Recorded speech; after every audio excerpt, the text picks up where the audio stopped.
Joue de la gratte, bordel! Allez!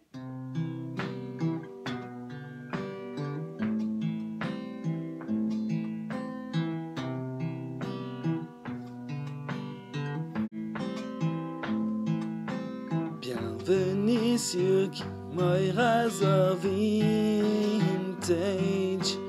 Moi je rachète de vieux rasoirs pour les retaper. Oh yeah. YouTube. Salut YouTube! Aujourd'hui nous allons parler désinfection sur cette vidéo. Donc en gros je vais vous montrer le Valette. Je vais vous le remontrer. En fait si vous n'avez pas vu la vidéo, c'est une de mes premières vidéos sur la chaîne. Donc je vous mettrai le lien sur la petite fiche qui va s'afficher ici ou là. Ou si elle ne s'affiche pas, vous pourrez la choper dans la description. C'est la petite flèche noire en bas à droite. Donc on va parler donc désinfection. Et on va parler donc du coup comment faire pour désinfecter votre coupe-chou. Donc alors il se peut que du coup vous ayez acheté un vieux coupe-chou dans un vide-grenier ou sur eBay, Le Bon Coin, peu importe, ou c'est un collègue à vous qui vous l'a filé, on s'en fiche, il est vieux, il est sale, il est rouillé ou il est dégueulasse. Bref, dans tous les cas il va falloir le désinfecter. Donc j'ai eu plusieurs retours à chaque fois parce que du coup moi je mettais de la chlorhexidine juste avant l'emballage pour l'envoyer à mes clients qui m'ont demandé une customisation, une rénovation ou autre, et on m'a dit oui, la chlorhexidine c'est un agent de surface, ça ne traite pas en profondeur la bactérie, machin, bidule. Oui, je suis d'accord, mais le problème c'est que vous n'avez pas vu avant ce que moi j'ai fait, et vu que j'ai pas encore fait de vidéo là-dessus, c'est l'occasion. Donc je vais vous montrer un petit peu ce que j'ai préparé dans la cuisine. Donc alors, pour mettre les choses à plat, d'accord, pour une désinfection optimale, d'accord, je dis bien optimale, le haut du haut de la désinfection en fait, ça serait un système d'autoclave. Qu'est-ce que l'autoclave? Donc je vais vous mettre un petit dessin pour vous expliquer un tout petit peu ce qu'est l'autoclave. Donc en gros, l'autoclave c'est une mise sous pression de la vapeur dans un lieu clos en gros. Et en gros l'autoclave c'est donc de la vapeur sous pression, et l'autoclave ça va être le laps de temps que vous allez laisser l'objet à l'intérieur de cette chambre sous pression remplie de vapeur. On va parler là d'autoclave, d'accord. Une machine comme ça, donc ça peut valoir très très cher, ok. Donc en gros, c'est on balance de la vapeur, dans un lieu clos, on y ajoute encore de la vapeur, ce qui va mettre en surpression la chambre, ce qui va permettre de tuer absolument toutes les bactéries. Donc c'est les chirurgiens qui s'en servent pour ouvrir des bides ou autres, on s'en fout, pour faire des opérations.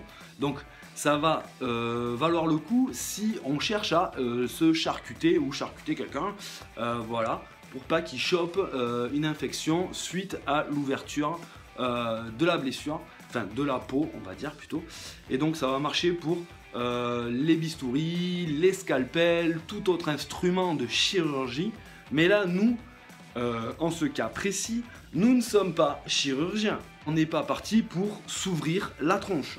Donc en gros, ça peut arriver qu'on se fasse des micro-coupures ou des coupures. Ok, donc ce qui génère une plaie ouverte où les petites bactéries et les petits microbes vont pouvoir se loger dedans. Donc dans tous les cas, vous ne pourrez pas lutter contre l'air ambiant de votre salle de bain, car il va contenir forcément des bactéries et des microbes. Donc ça, c'est à vous d'être soigneux et d'être propre, et de tenir propre surtout votre salle de bain. Mais pour parler de l'instrument en question, vous, chez vous, vous ne pourrez pas pratiquer une autoclave. Car en gros, votre coupe-chou, vous avez une superbe chasse, une lame, machin, vous n'allez pas les mettre dans la cocotte minute, car la chasse à la cocotte minute, je pense qu'elle ne va pas aimer du tout, surtout si elle est en plastique. Donc je pense que c'est à proscrire l'idée de stériliser votre instrument à la cocotte minute. Donc du coup, moi, j'ai un autre moyen qui va vous permettre de désinfecter quand même relativement pas mal votre instrument. Je vais vous le présenter tout de suite. Donc me voilà dans la cuisine. Donc j'ai une casserole remplie d'eau, en fait, d'eau froide. Ensuite j'ai de l'essuie-tout, hein, d'accord. De l'alcool à 70 modifié qui n'est autre que de l'éthanol à 70 volumes. Un petit verre doseur ou autre, on s'en fiche. Et mon huile de vaseline. Donc en gros, ce que je vais faire, c'est que je vais mettre l'eau à bouillir. Donc là, mon eau est en train de frémir. Donc elle est presque rentrée en ébullition. On va attendre encore un petit peu qu'elle rentre en ébullition.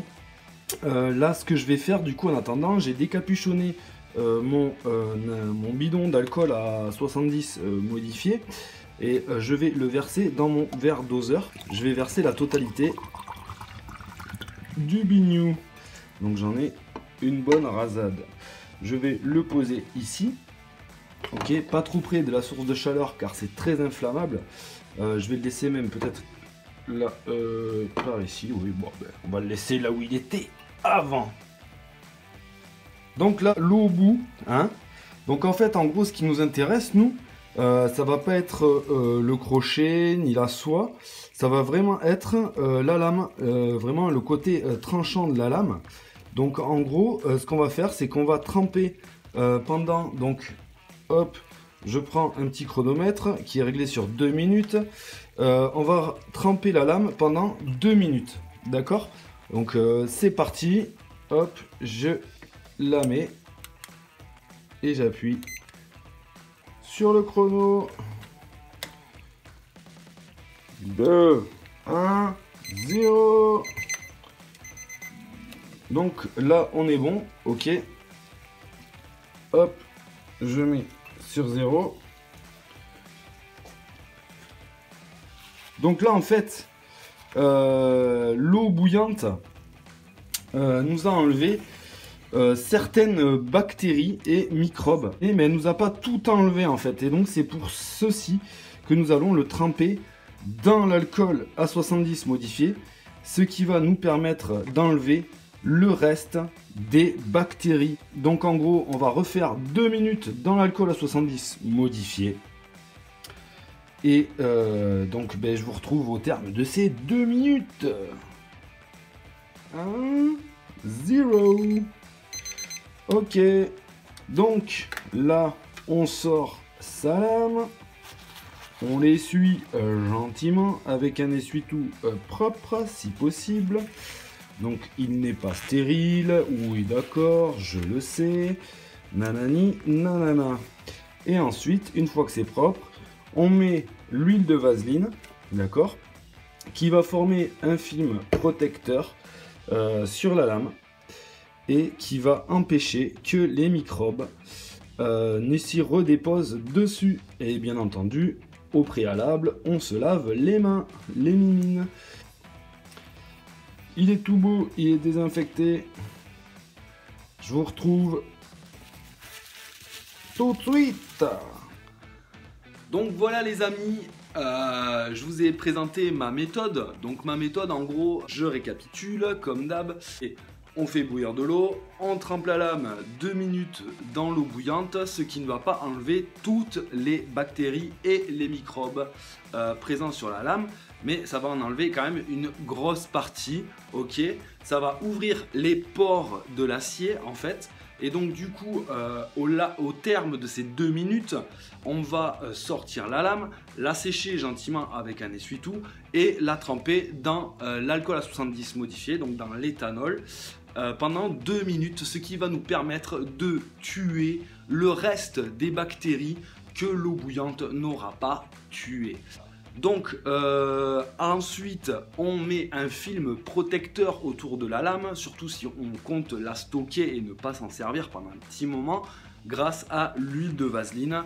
J'ai déjà fait une vidéo là-dessus, je n'y reviens pas. Pour moi c'est la meilleure protection qu'on puisse avoir, et je me répète peut-être, mais Thierry Sarr s'en sert pour stocker ses coupe-choux neufs lors du stockage avant la vente. J'espère que cette vidéo vous aura appris à désinfecter un petit peu vos objets, surtout vos lames, à prendre soin de votre salle de bain aussi, parce que du coup il faut vraiment que ce soit propre, parce que si vous vous coupiez et que votre salle de bain était crado, vous allez déclencher une infection obligatoire et ça ne sera pas la faute du coupe-chou, ça sera de votre faute à vous.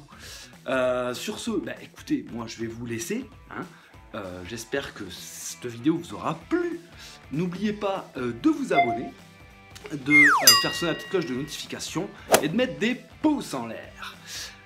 Je vous souhaite bonne continuation, hein.